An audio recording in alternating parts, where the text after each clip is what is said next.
Hi everyone. For my winter Commarts project, I am focusing on art therapy and just showing how I incorporated it through two of my large projects, two paintings of mine in this class.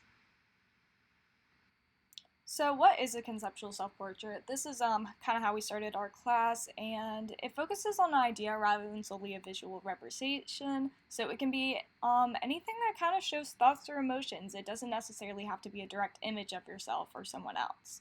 While not a self-portrait, Duchamp shows conceptual art through his sculpture The Fountain, where he asks, what makes art art? So it's supposed to be an overlying idea, thought, or inside look into someone's mind. Overall, the goal is to provoke a reaction in either case. And the best way to do this is by using symbolism or another means of self expression to display what one sees of themselves within society. For my conceptual self portrait, I wanted to start off kind of thinking about duality and kind of where I stood in the universe because I thought this was kind of an overlying theme of me at the moment. And I started off with this idea, but I started to move away from it later on. I also started off with a color scheme kind of like this, but I also moved away from that over time.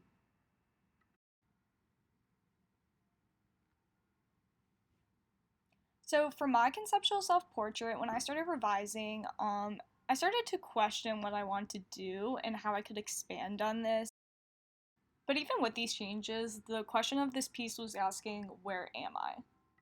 So I just kept on going back and forth, wondering if I was being clear, like if I was following kind of the rules of conceptual art, and I thought I was, but over time I kind of realized that this wasn't really true to me. I liked the piece at first because it was kind of simple. I thought it would be very well presented painted, but you can kind of see my thought process through all of this as I was starting my conceptual self-portrait. So after that, I began tackling the task of what my main project was going to be, and I was thinking isolation as a potential theme, but I was still brainstorming. So I was thinking also that disconnection versus connection would be good, and to practice this, I kind of just kept brainstorming ideas and painting, and just focusing on the effect of COVID during this time and on the general population. I then began the digital planning of my main project, and I was just kind of using a lot of online sources and different things like that to get an idea of what I wanted to show in isolation and disconnection. But then I went back to my main project and started thinking of that more and relating it to COVID. And I kept brainstorming ideas, and I was thinking about how kind of like a foggy time it was. So that's where I got the calendar idea. And I kind of just kept expanding on that. And I used the background, made it blurry, and then I also incorporated red to kind of highlight COVID. And I kind of just kept expanding on that to make this final product. And it got the point across, but I kind of wanted to keep building on it, so I didn't really stop there. So then I went back to my main project, and I knew I wanted to do a large canvas photo for this, so here are some ideas I'd come up with based off of my online kind of inspiration seeking.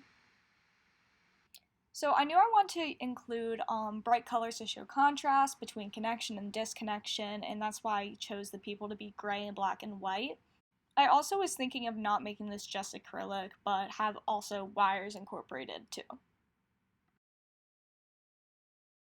However, I knew both of these pieces I wanted eventually to be on a canvas and be created with acrylic paint. So in the meantime, I figured out my supplies and practiced painting. I decided that my dimensions would be 3 feet by 6 feet, and for one, and then 2 feet by 3 feet for the other. My next step then was just to start painting. Because these are large canvases, I thought of a number of techniques that I could use while creating these paintings. Some examples are drip painting, pulling and scraping, digital painting, and realism, but I was definitely more thinking of doing drip painting or pulling and scraping.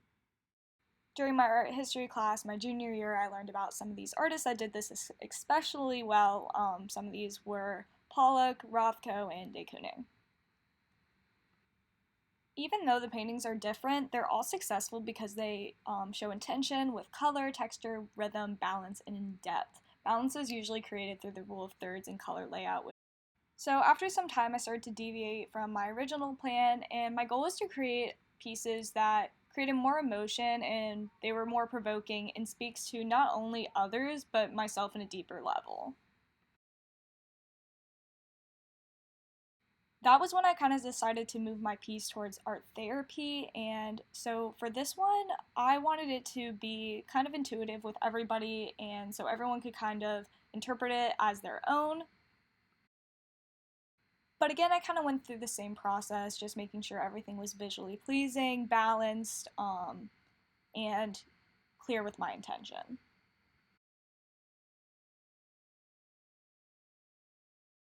Definitely wanted a good reference on what my details were going to be like and what seemed the most balanced. So I went back and forth between quite a few different images. And these were all digital renderings, but I was going to transfer them over after I came up with a solid idea of what I wanted to do.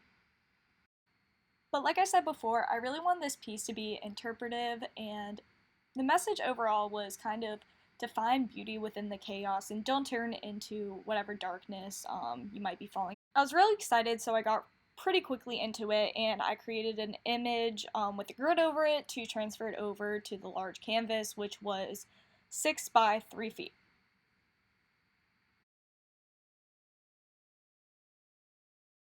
About 4 hours into work in, I had done sketching, gridding, underpainting, and yeah, there was a photo that my friend had taken with me about a week into my painting, maybe less.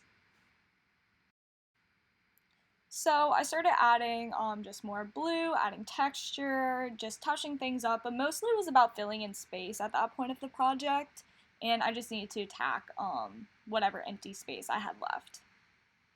After that, I began painting the undertones to add depth to the canvas, and then my next steps were going to be creating more depth and contrast through using brighter colors and layering.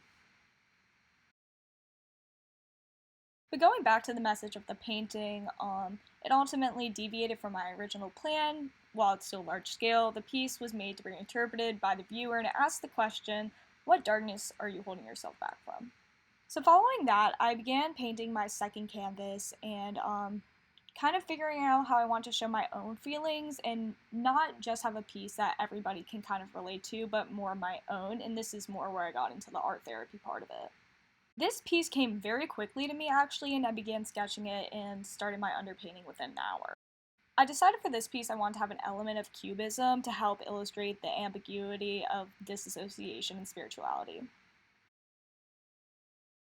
So yeah, way different than my original piece. I wanted to show the interconnected relationship between the physical body and subconscious mind. And for me, when I experience disassociation, sometimes this connection can get a little weird and often feel unreal or two-dimensional. So, overall, while my first large scale canvas painting illustrated the common feelings of doubt within the human race, the second piece focuses specifically on me as a demonstration of art therapy. And the message is that while someone is tempting to turn into the darkness when life is chaotic, we must find beauty and reason within that chaos. Then, to reiterate, in my second smaller piece, I showed my own personal reflection of this past year through the interconnected relationship between spirituality and disassociation. In this piece, I learned how to kind of translate my emotions and understand art therapy for myself because I never really created a piece like this before. So yeah, these were the two final products of my pieces.